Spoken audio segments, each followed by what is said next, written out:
Much of the world around us has changed, but here at Drumburgh Moss, the landscape has remained the same for thousands of years.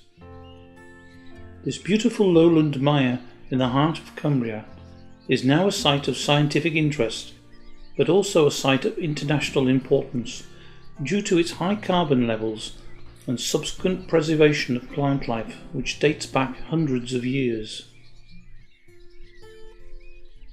It is a rare landscape in Britain, but this bleak-looking reserve is undeniably beautiful.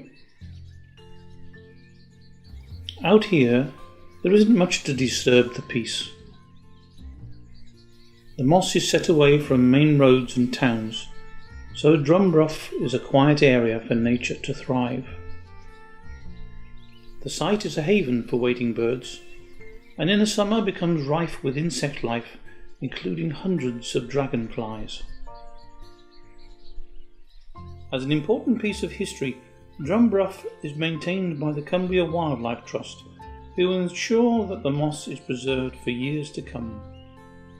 At Drumburgh Moss, my job is to oversee the restoration works that have almost been completed on the reserve, as well as just basically looking after the reserve on a day-to-day basis, making sure that all the habitats are in good condition, monitoring the reserve, monitoring the habitat and the species, making sure grazing levels are right, and so on and so forth.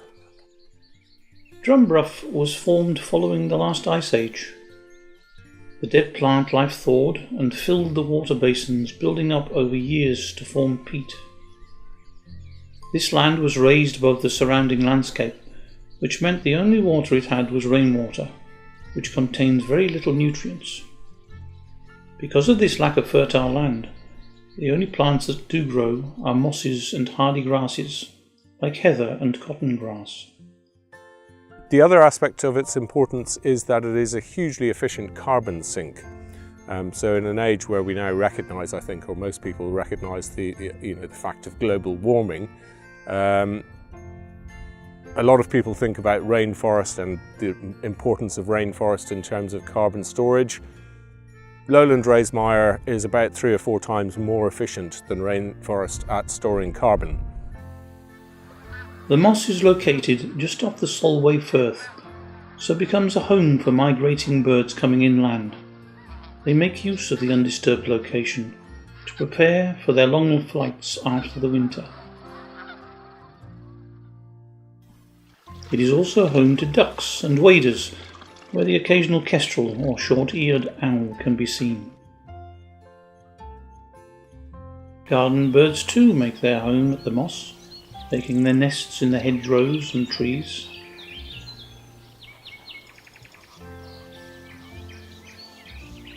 Drumburgh is important because it is only one of the few remaining examples.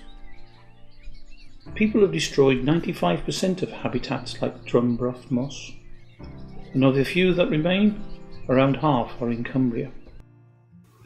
Farming has had an impact on sites such as Drumburgh, because farmers drain the land to make it arable for farming. This is why the land at Drumburgh is protected in a bid to save what is becoming a rare landscape. As in the case with most green spaces, they become developed for houses or roads, without a thought of what this does to the dependent wildlife in these places. The issue that has been raised many times is that developers don't think places like Drumburgh Moss are important, and it isn't until they are gone that people realise that something needs to be done to save them. But by then it's usually too late.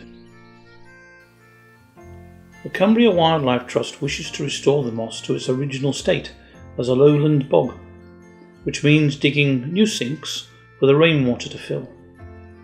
When the basins are full, the moss and grasses start to form and the mire begins to grow. The traditional method of keeping the land thriving is to use grazing animals. This keeps the grasses from overgrowing. Longhorn cattle graze here in the spring, but all year round the moss is home to a group of hardy Exmoor ponies who eat away at the grasses allowing new growth to form for insects to pollinate during the summer months. The reason we use exmoors is because exmoors are a rare breed. Increasingly, they're finding it difficult to, house exmoors. People don't really use them or want them anymore. And so we work with the Exmoor Pony Trust, who look to house these ponies in various places. And we need grazing animals. They want to find a place to put the exmoors. So it's a kind of a win-win situation for both organisations, really. The great thing about Exmoor ponies is that they are pretty much unchanged from, over the last several thousands of years. So they thrive off very poor grazing, which this is. They're a very hardy breed, so they don't take much looking after. We can pretty much put them out here and leave them to it. The future for Drumburgh Moss, hopefully, is that it becomes a thriving peat-building lowland raised mire, that all our restoration works will have worked, will be seen to be working, that it provides habitat for all the species that it should provide habitat for, and that it is a nature reserve that is responsibly enjoyed by visitors who learn not only about this site specifically, but about the work of Cumbria Wildlife Trusts and other nature conservation organisations, and just how important that work is, and that people become more aware and more supportive of it. Drumburgh Moss is part of a dying world, but it is in safe hands with the Cumbria Wildlife Trust. Their work on a physical level, maintaining the moss, means animals and plants can still thrive here. But by working towards educating people about the importance of the moss and protecting not only the moss but also the green land in Britain as a whole, they might begin to make people understand that it is an important part of the land and somewhere worth preserving for generations to come.